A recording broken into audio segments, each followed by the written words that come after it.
Hi friends, ഇത് നമുക്ക് Indian ഹിസ്റ്ററിയുടെ ഏൻഷ്യൻ ഹിസ്റ്ററി പാർട്ടിൽ ക്വിസ് 5ലേക്ക് കിടക്കാം. Okay, the Harappan civilisation was discovered in the year 1922. 1922 Harappan civilisation discover ചെയ്തത്. നമുക്ക് അതിൻ്റെ ഡിസ്ക്രിപ്ഷനിലേക്ക് പോവാം. ഇൻ 1872-75 അലക്സാണ്ടർ ഒരു സെക്കൻഡേ okay In 1872-75, Alexander Cunningham published the first Harappan seal with an erroneous identification as Brahmi letters. It was half a century later, in 1912, that more Harappan seals were discovered by J. Fleet, prompting an excavation campaign under Sir John Hubbard Marshall in 1921-22, and resulting in the discovery of the civilization at Harappa by Sir John Marshall, Rai Bahadur Daya, Ram Shani, and Rai Bahadur Daya Ram Shani and Madhav Sarab Watts at Mohenjo-daro by Rakhal Das Banerjee, E.J.H. Mackay and Sir John Marshall.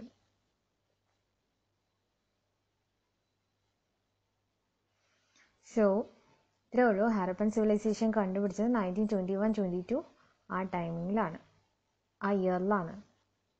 So 1922 എന്നാണ് പൊതുവെ answers വരിക. Okay, 42ാമത്തെ question. The Indian Napoleon, the title Indian Napoleon has been attached to whom? I don't know. It's Chandragupta, Harshavardhana, Maurya. It's Samudragupta. ഇതൊരു ഗുപ്തയാണെന്ന് എനിക്ക് തോന്നിയാണ്. Okay, Indian Napoleon എന്ന title സമുദ്രഗുപ്തയ്ക്കാണ് കിട്ടിയത്. Description: Samudragupta of the Gupta dynasty is known as the Napoleon of India. Historian A.V. Smith called him so because of his great military conquest known from the Prayag Prashadi, written by his courtier and poet Harisena, who also describes him as the hero of 100 battles. But some leading Indian historians criticize Smith and feel that Samudragupta was a far greater warrior than Napoleon, as the former never lost any battle. സമുദ്രഗുപ്തനെ Indian Napoleon എന്ന് വിശേഷിപ്പിച്ചിരുന്നു എന്നാണ് ഇതിനകത്ത് question. ഇതാണ് Indian Napoleon എന്ന് വിശേഷിപ്പിച്ചത്. Attached ആ പേര് ടൈറ്റിൽ കൊടുത്തത് ആർക്കായിരുന്നു? അത് സമുദ്രഗുപ്തയ്ക്കാണ്. കാരണം അദ്ദേഹം നെപ്പോളിയനേക്കാളും ഗ്രേറ്റർ ആയിട്ടൊരു വാരിയർ ആണെന്നും ഒരു ഇതുണ്ട്. അല്ലാതെ തന്നെ ഫോറിനേഴ്സിൻ്റെ ഇടയിൽ അയാളുടെ ഒരു ഹരിസേന എന്ന പോയറ്റൊരു കോർട്ടിയറായ ഹരിസേന അയാളെക്കുറിച്ച് പ്രയാഗ് പ്രസാദി എന്നതിൽ എഴുതിയിട്ടുണ്ട്. അപ്പോൾ അതുവഴിയാണ് ഒരു ഫോറിനർ അദ്ദേഹത്തെക്കുറിച്ച് അറിയുന്നത്, അദ്ദേഹത്തിൻ്റെ വീരഗാഥകൾ കേൾക്കുന്നു. സോ അങ്ങനെ സമുദ്രഗുപ്തനെ ഇന്ത്യൻ നെപ്പോളിയൻ എന്നും അറിയപ്പെടുന്നുണ്ട്. Next question. The Ajivikas were a sect founded by Charvaka. No, sect contemporary to the Buddha. Ajivikas were a sect contemporary to the Buddha. Ajivika, living in Sanskrit, was a system of ancient Indian philosophy and an ascetic movement of the Mahajanapada period in the Indian subcontinent. Ajivika was primarily a heterodox Hindu, Nastika or atheistic system. The Ajivikas may simply have been more loosely organized group of wandering ascetics. One of their prominent leaders as Makhali Ghosal. Ajivikas are thought to be contemporaneous to other early Hindu Nastika philosophical school of thought, such as Charvaka, Jainism and Buddhism, and may have preceded the later two systems.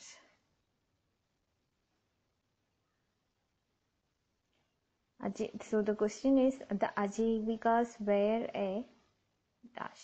So the answer, sect contemporary to the Buddha. The organic relationship between the ancient culture of the Hindu Valley and Hinduism of today is proved by the worship of ഒന്നുകൂടെ question വായിക്കാം. The organic relationship between the ancient culture of the Hindu valleys and Hinduism of today is proved by the worship of stone, trees and animal. Okay, answer stone, trees. There has been evidence that the people of the Hindu Valley civilization believed in some form of animal and nature worship. Figure of deities on the sea indicates that they worshipped gods and goddesses in the human form. No major sculptures survives, but for a bust thought to be a major priest and the stunning bronze dancing girl. The Divine Mother appears to have been an important goddess due to the countless terracotta statues of her that were found. It follows a school of thought that would become prevalent later as well, of the female energy being regarded as the source of all creation. What is most interesting is the existence of male god, which has been identified as a prototype of an important god of the religion of Hinduism, Lord Shiva. The fact that the same god is still worshipped today and has been for the last 5,000 years is one of the remarkable features of Indian culture. Even evidence of bhakti cult, loving devotion to a personal god, has been found at Indus Valley civilization sites, and the bhakti cult also has a large following even today. It can therefore be concluded that there is a close relationship between the beliefs of the Indus Valley civilization and that of modern Hinduism. Okay, so the question പറയുന്നത് organic relationship between the ancient culture of Indus Valley and Hinduism of today is proved by the worship of stones, trees and animals. നമ്മുടെ organic relationship ഇനെ കാണിക്കുന്ന ancient culture of the Indus വാലീസിൻ്റെ ഏൻഷ്യൻ കൾച്ചറിനെയും ഹിന്ദുയിസത്തിനെയും ഇന്നും prove ചെയ്യുന്ന organic relationship ഏത് വർഷിപ്പിലൂടെയാണ്, എങ്ങനെയാണ് പ്രൂവ് ചെയ്തിരിക്കുന്നത്? സ്റ്റോൺസ്, ട്രീസ്, ആനിമൽസ് ആണ്. കാരണം ഈ ജീവനുള്ള മനുഷ്യരെ തന്നെ ദൈവങ്ങളായിട്ട് കാണാനും കല്ലിനെയും മരങ്ങളെയൊക്കെ ദൈവമായിട്ട് കാണുന്ന ഒരു കൾച്ചറായിരുന്നു. അങ്ങനെയായിരുന്നു അവരുടെ രീതികൾ. സോ അതിപ്പോഴും അങ്ങനെയൊക്കെ തന്നെയാണ്. ബിക്കോസ് നമ്മൾ അതിനെയൊക്കെ പ്രൊട്ടക്റ്റ് ചെയ്യുക എന്നുള്ളത് കൂടിയാണ് അതിൻ്റെ ഒരു പോയിന്റ്. സംടൈംസ് ഈ പാമ്പിനെയൊക്കെ ദൈവമായിട്ട് കാണുന്നത്, നാഗരാജാവിനെ ദൈവമായി കാണുന്നു, സർപ്പങ്ങളെ പൂജിക്കുന്നു. അതിൻ്റെ മെയിനായിട്ടുള്ള കാര്യം അതിനെ പ്രൊട്ടക്റ്റ് ചെയ്യുക എന്നുള്ളത് കൂടിയാണ്. ബിക്കോസ് നമ്മളെന്തിനേയും ഭക്തിയോടെ കാണുന്ന ഒരു സ്നേഹത്തിൻ്റെ മാർഗത്തിലാണ് കാണുന്നതെങ്കിൽ അത് നല്ല കാര്യമല്ലേ. അതുകൊണ്ടാണ് അങ്ങനെ. ഇതിപ്പം നമ്മുടെ കൾച്ചറിൻ്റെ ഒരു പഴയ കൾച്ചറായിരുന്നു, അതിപ്പോഴും അങ്ങനെ തന്നെ പ്രൂവ്ഡ് ആണ്. Okay, next question. How was the Burma, now Myanmar, known to ancient Indians? ഇപ്പോഴത്തെ മ്യാൻമർ എങ്ങനെയായിരുന്നു, അതായത് ബർമ എന്ന ഇപ്പോഴത്തെ മ്യാൻമർ എങ്ങനെയാണ് ഏൻഷ്യൻ്റ് ഇന്ത്യൻസിനെന്ന്? Suvarnabhumi. Iva Suvarnabhumi. Suvarnabhumi is a Sanskrit term meaning of the golden land or land of gold, coined by the ancient Indians, which refer broadly to Southeast Asian region across Gulf of Bengal and Eastern Indian Ocean, Lower Burma, Lower Thailand, Lower Malay Peninsula and Sumatra. Although it seems to cover vast region in Southeast Asia, it is generally accepted that the name of Suvarnabhumi was first used to refer more specifically to Lower Burma. Another term which was used by ancient Indians in Suvarnadvipa, which means the Golden Peninsula Islands. Suvarnabhumi may have been used primarily as a vague general designation of an extensive region in Southeast Asia, but over time different parts of it came to be designated by the additional epithets of island, peninsula or city. So ഇവിടെ Burma ancient Indians എങ്ങനെയാണ് അറിയപ്പെട്ടിരുന്നതെന്ന്, അതായത് Burma എന്ന ഇത് ancient Indians ഏത് പേരിലാണ് വിളിച്ചുകൊണ്ടിരുന്നത്? Suvarnabhumi. 46th question. With whom is Junagarh rock inscription associated? Junagarh rock inscription associate ചെയ്തിരിക്കുന്നത്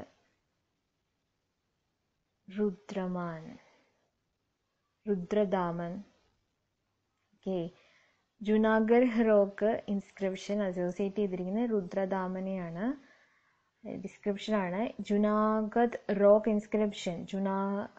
Junagadh rock inscription found in Junagadh was carved under the orders of King Rudradaman, who had obtained the title of Mahakshatrapa. He was the grandson of the famous Mahakshatrapa Chastana and was a saga ruler from the western Kshatrapa dynasty. The inscription is a chronicle about the rebuilding of a dam named Urjayat around the lake Sudarshana. The dam lay in the region of Surashtra and the closest town appears to have been a place called the Girinagar. It was fed by the river Suvarnasikhada and the Palasini along with other smaller streams. The dam was originally built by Vaishya Pushyagupta, who was the governor of the region under the Chandragupta Maurya. Conduits from the dam were later built under order of his grandson Emperor Ashoka. So ഇത് ഒരു രുദ്രദമൻ, അതായത് ഒരു രാജാവായിരുന്നു. അദ്ദേഹത്തിനെ associate ചെയ്താണ് ജുനാഗർ rock inscription. അത്രേ ഉള്ളൂ.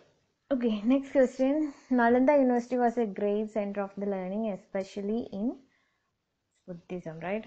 Okay, Nalanda was an ancient center of higher learning in Bihar, India. It was a first Buddhist center of learning from the 5th or 6th century CE to 1197 CE. Nalanda flourished between the region of the Sakraditya, whose identity is uncertain and who might have been either Kumaragupta I or Kumaragupta II, and 1197 CE, supported by the patronage from the Hindu Gupta rulers as well as the Buddhist emperors like Harsha and later emperors from the Pala Empire. So ഇത്രയേ ഉള്ളൂ. Nalanda University was a great center of learning, especially in Buddhism. ബുദ്ധിസത്തെക്കുറിച്ചും ഉണ്ടായിരുന്നു അവിടെ. Okay, learning. It's a great center of learning and especially in Buddhism. ലേണിങ്ങിന് important ആയിട്ടുള്ളൊരു educational centre ആയിരുന്നു, and especially അത് ബുദ്ധിസത്തിൽ വരും.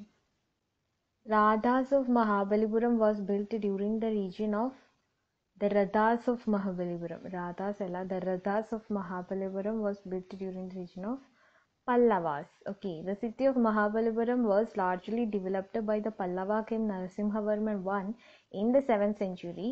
The Mandapa or pavilions and the Rathas or shrines shaped as temple chariots are hewn from the granite rock face, while the famed shore temple erected half a century later is built from dressed stone. The Pancharatha shrines were carved during the reign of King Mahendravarman I and his son Narasimhavarman I. The purpose of their construction is not known. Structures are not completed. Okay. അപ്പം ഇത്രേ ഉള്ളൂ. Rathas of Mahabalipuram was built during the region of Pallava. പല്ലവയുടെ ആ ഒരു ടൈമിങ്ങിലാണ് മഹാബലിപുരത്തിൻ്റെ Rathas of Mahabalipuram built ചെയ്തത്. But അതിൻ്റെ ഇത് കംപ്ലീറ്റ് സ്ട്രക്ചർ അല്ലെന്നാണ് പറയുന്നത്. 49th question. Who is hailed as the god of medicine by the practitioners of Ayurveda? ആരാണ് ഗോഡ് ഓഫ് മെഡിസിൻ എന്ന് ഹെയിൽ ചെയ്തിരിക്കുന്നതെന്ന് ആയുർവേദത്തിൽ? Okay, it's Dhanvantri or Charaka. Something, I think it's Dhanvantri, right? Okay, Dhanvantri aana. Dhanvantri is an avatar of Vishnu from the Hindu tradition. He appears in the Vedas and Puranas as the physician of gods and the god of Ayurvedic medicine. It is common practice in Hinduism for worshippers to pray to Dhanvantri seeking his blessings for sound health or themselves and or others. Dhanvantri is depicted as Vishnu with 4 hands, holding medical herbs in one hand and a pot containing rejuvenating nectar called Amrita in another. The Puranas state that Dhanvantri emerged from the ocean of milk and appeared with the pot of nectar during the story of Samudra or the Sagar Manthan, while the ocean was being churned by the Devas and Asuras using the Mandara mountain and the serpent Vasugi.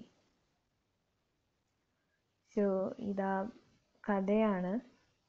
Dhanvantari Vishnu ഭഗവാന്റെ ഒരു അവതാരമായിട്ടാണ് ഹിന്ദു ട്രഡീഷനിൽ പറയുന്നത്. അപ്പം ഇത് just ഒന്ന് നിങ്ങൾ ഓർത്തിരുന്നാൽ മതി. God of medicine എന്നറിയപ്പെടുന്ന ധന്വന്തരിയാണ്. 50th question. Which was the only Hindu site in the site with an artificial brick dockyard? In this site, artificial brick dockyard ഉള്ള ഇന്ത്യ സൈറ്റ് ഏതാണ് എന്നാണ് ചോദിക്കുന്നത്. ഹിന്ദു സൈറ്റ് ഏതാന്ന്.